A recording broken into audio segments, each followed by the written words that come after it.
Вчера соседка поделилась со мной рецептом, как приготовить мороженое из обычного молока. Я просто обожаю такие быстрые и простые рецепты, особенно если они всего из 2-3 ингредиентов. Конечно, мое любопытство взяло верх, и я сразу приготовила. Мороженое готовится проще простого и получается очень вкусное. Привет, мои любимые зрители! С вами Олеся на канале Готовим дома. Не забудьте сохранить рецепт, поделитесь с друзьями в соцсетях и будем готовить мороженое из молока. Беру 6 яиц и разделяю яйца на белки и желтки. Белки кладу в чистую миску, а желтки отделяю в маленькую кастрюльку.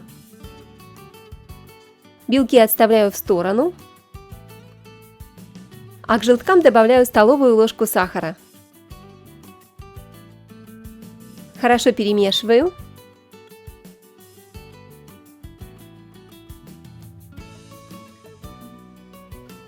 И постепенно вливаю холодное молоко. У меня здесь 900 мл молока.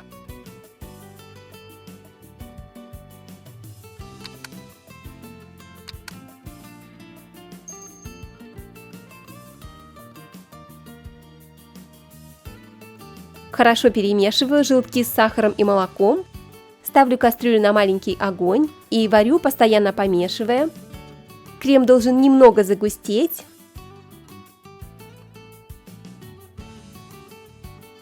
Готовность крема я определяю вот таким вот способом. Если крем обволакивает лопатку, значит он уже немного загустел и можно снимать его с огня. Крем доводить до кипения не нужно. Переливаю крем в миску, чтобы он быстрее остыл. И добавляю ложечку ванильного экстракта или ванильного сахара, чтобы получилось мороженое с ванильным вкусом.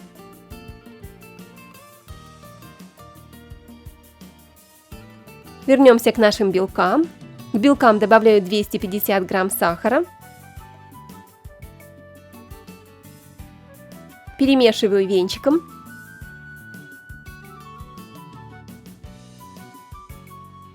Ставлю миску с белками на водяную баню, желательно, чтобы вода не касалась дна миски.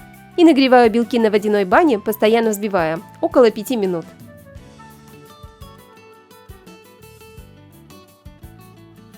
Теперь снимаю миску с огня, беру миксер и взбиваю белки на высокой скорости миксера.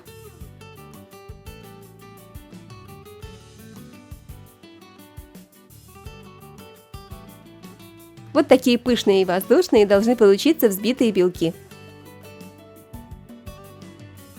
Смотрите, переворачиваю миску, белки остаются в ней, даже не шелохнутся.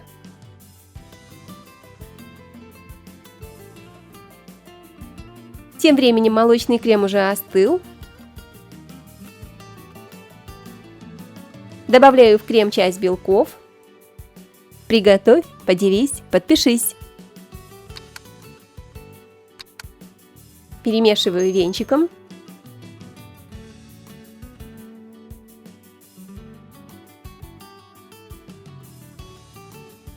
Добавляю оставшиеся белки.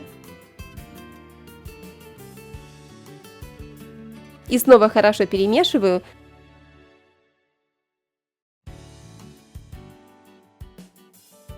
Крем должен стать однородным.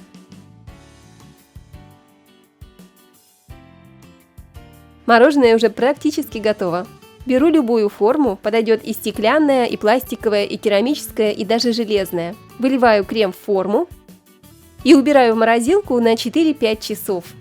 Мороженого получается довольно много, я разлила его по 2 формочкам. Я оставила мороженое в морозилке на ночь. Ну все, наконец можно пробовать. Готовьте самую большую ложку. При помощи ложки можно сделать вот такие красивые шарики мороженого.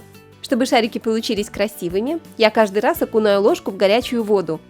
Если дома у вас вдруг есть мороженица, в ней мороженое получится просто идеальным, иначе при замерзании образуются кристаллики льда. Но эта проблема решается легко. Просто достаете мороженое из морозилки и даете постоять ему на кухонном столе минут 10-15, в зависимости от того, насколько жарко в вашем помещении. И когда мороженое уже отойдет от морозилки, никаких кристалликов в нем вы больше не обнаружите. Можно кушать его прямо так, а можно украсить его любыми ягодами, посыпать тертым шоколадом, полить любым сиропом, вареньем, сгущенкой, медом, растопленным шоколадом. В общем, добавляйте все, что вы любите. В любом случае мороженое получается просто невероятно вкусным. Обязательно приготовьте и поделитесь рецептом с друзьями и подругами. А также подпишитесь на канал, если вы еще не подписались, и нажмите на колокольчик рядом с кнопочкой «Подписаться». Тогда вы точно не пропустите мои новые вкусные видео. С вами была Олеся на канале «Готовим дома». Всем прекрасного настроения, вкусного мороженого и скоро увидимся! Ставьте лайки, пишите комментарии, я всегда рада каждому из вас.